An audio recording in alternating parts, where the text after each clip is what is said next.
Добрый день. Я хотел бы, с вашего позволения, прочитать стихотворение великого сына чувашского народа, поэта Геннадия Айги. Смерть. Не снимая платка с головы, умирает мама. Единственный раз я плачу от жалкого вида ее домотканного платья.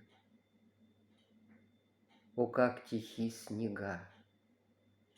Словно их выровняли крылья вчерашнего демона.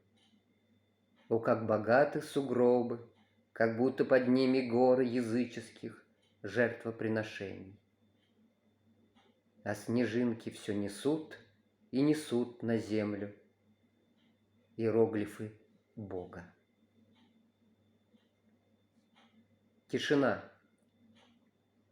Как будто сквозь кровавые ветки пробираешься к свету. И даже сны здесь похожи на сеть сухожилий. Что ж поделаешь, мы на земле играем в людей.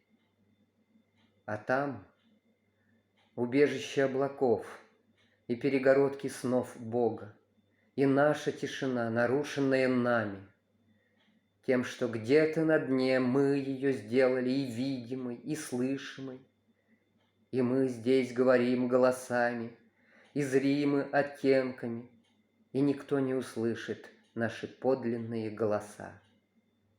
И став самым чистым светом, мы не узнаем друг друга. Спасибо за внимание.